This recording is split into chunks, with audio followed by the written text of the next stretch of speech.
السلام علیکم، امید کرتی ہوں کہ آپ سب خیریت سے ہوں گے۔ آج میں آپ کو ایک بہت ہی اہم موضوع کی طرف توجہ دلانا چاہوں گی، ایک اہم بات ڈسکس کروں گی جس کی طرف آپ سب کا دھیان دلانا بہت ضروری ہے۔ اس سے پہلے کہ دیر ہو جائے، آپ سب اس پر غور و فکر کر لیں تو بہت اچھا ہے۔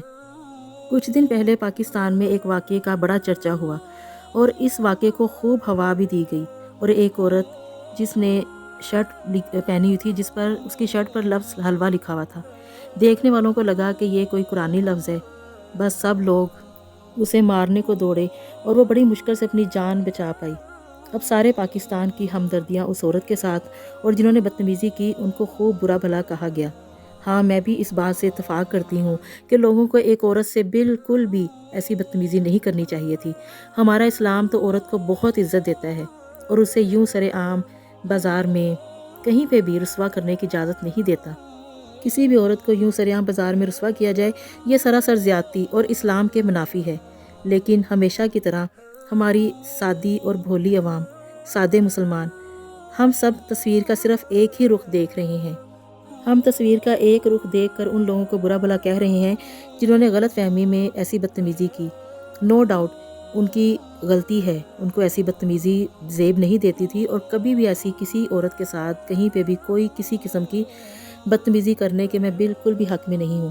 لیکن ذرا آپ تھوڑا سا اس بات پر بھی غور کریں کہ آج کل یہ ایک نیا فتنہ آ رہا ہے، یہ ایک نیا ٹرینڈ چل پڑا ہے ہمارے اسلام کے خلاف، کہ لباس پر حروف تہجی لکھنا یا شعر و شاعری لکھنا عام ہوتا جا رہا ہے، جبکہ اس کے مستقبل کے جو محرکات ہیں، مستقبل میں جو اس کی آپ کو سائیڈ ایفیکٹس جو ہیں وہ بھی آپ کو نظر نہیں آ رہے۔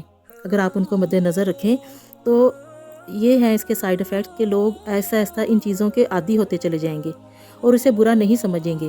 یاد رکھیں، یہ بہت بڑے ایک منصوبے کی راہ کو ہموار کیا جا رہا ہے۔ مطلب جب قرآنی آیات لکھی جائیں گی تو پھر جو منفی مخالف کا رد عمل جو ہے وہ نہیں سامنے آئے گا، اور کوئی بھی منفی مخالف کا رد عمل نہیں کرے گا۔ ہمیں تو یہ عام کی روٹین لگے گی کہ یہ عام بات ہے، یہ تو روٹین کی بات ہے، یہ کوئی اس میں کوئی ایسی بات نہیں ہے کہ جو اسلام کے خلاف ہو، اور لوگ کوئی خاص دھیان بھی نہیں دیں گے اس کی طرف۔ وہ کہیں گے کہ پھر ہمیں حلوے والی شرٹ کی طرح دوبارہ شرمندگی اور لعن طعن کا سامنا نہ کرنا پڑے، تو سب لوگ اسے اگنور کریں گے۔ اور اسلام دشمن جو کبھی خاکے بناتے ہیں، کبھی قرآن پاک کی بے حرمتی کرتے ہیں، وہ ان عربک ورڈز کو، ان حروف تہجی کی آڑ میں قرآنی الفاظ کی توہین کرتے چلے جائیں گے۔ بس یہی پلان ہے۔ ہمارا اسلام ہمیں ایسی چیزوں سے منع فرماتا ہے، ایسے عمل کرنے سے جس سے دوسروں کے دلوں میں شکوک و شبہات پیدا ہوں، دوسروں کے دلوں میں کوئی ڈاؤٹ پیدا ہو، غلط قسم کی فیلنگز آئیں۔ تو ہمیں ایسی باتیں کرنے سے، ایسے کام کرنے سے، ایسی چیزوں کو استعمال کرنے سے ہمارا اسلام ہمیں منع فرماتا ہے۔ یہاں پر ایک واقعہ بتاؤں گی۔ ایک مرتبہ حضرت عمر فاروق رضی اللہ عنہ رات کی نماز کے بعد مسجد سے گھر کی طرف جا رہے تھے۔ راستے میں اندھیرے میں دیکھا ایک مرد اور عورت ایک دوسرے کے بہت ہی قریب درخت کے پیچھے کھڑے باتیں کر رہے ہیں۔ حضرت عمر فاروق نے زوردار آواز میں ڈانٹ کر کہا کہ تم دونوں کون ہو اور یہاں تنہائی میں کیا کر رہے ہو؟ تو وہ مرد جو تھا وہ فوراً بولا کہ یا امیر المومنین، ہم دونوں میاں بیوی ہیں اور یہاں ایک ضروری مسئلے پر بات کر رہے ہیں۔ حضرت عمر نے دوبارہ ڈانٹتے ہوئے کہا کہ تم دونوں میاں بیوی ہو، یہ تم دونوں جانتے ہو، مگر عمر تو نہیں جانتا کہ تم دونوں میاں بیوی ہو، اور یہاں سے جتنے بھی گزرنے والے لوگ ہیں، جو باقی لوگ جتنے بھی گزرے ہیں، وہ بھی نہیں جانتے کہ تم دونوں میاں بیوی ہو۔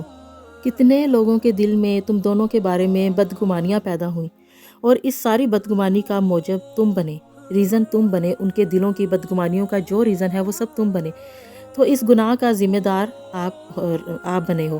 تو اب گھر جاؤ اور مسئلے حل کرو۔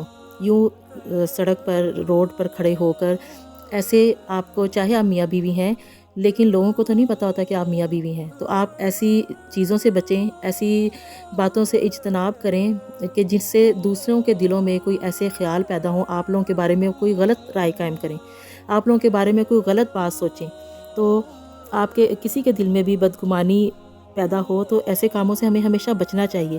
تو ایسے لباس سے اجتناب کرنا چاہیے جس کو دیکھ کر دوسروں کے دلوں میں شکوک و شبہات پیدا ہوں۔ ایسے عمل کی نفی کرنی چاہیے اور حوصلہ شکنی کرنی چاہیے، تاکہ اس کے بنانے والے اور منصوبہ سازوں کو پتہ چل جائے کہ لوگ سوئے ہوئے نہیں بلکہ لوگ جاگ رہے ہیں، وگرنہ ہماری آنے والی نسلیں اس گناہ میں دھنستی چلی جائیں گی، لا علمی میں، بے دہانی میں وہ ماری جائیں گی، اور پھر سوائے پچھتاوے کے کچھ بھی نہیں بچے گا۔ ابھی بھی وقت ہے کہ آپ ہوش کے ناخن لے لیں۔ یہ ٹرینڈ بہت عام ہوتا جا رہا ہے اور دن بہ دن یہ ٹرینڈ بالکل پھیلتا ہی جا رہا ہے، شرٹس پر، سکارفز پر، اور بہت زیادہ ایسے کپڑے کہ جن پر یہ ایسی باتیں لکھی جاتی ہیں، حروف تہجی عربی ورڈز لکھے جاتے ہیں، اور ہم اس کو ایک نارمل روٹین سمجھ کے چھوڑتے جاتے ہیں، اور اسی کی آڑ میں دشمن اپنا فائدہ نکال لے گا، اور توہین جو اسلام کی وہ کرنا چاہے گا وہ بڑے آرام سے کر سکے گا، اور اس کو ایک پلیٹ فارم مہیا ہو جائے گا اسلام کی توہین کرنے کے بارے میں۔ تو ابھی بھی وقت ہے، ایسے شکوک و شبہات والے ڈریسز سے خود بھی بچیں اور اپنے پیاروں کو بھی بچائیں۔ امید کرتی ہوں کہ آپ کو یہ ساری بات بڑے اچھے سے سمجھ آ گئی ہوگی۔ انشاءاللہ آپ سے پھر ملاقات ہوگی۔ اجازت دیجیے، اللہ حافظ۔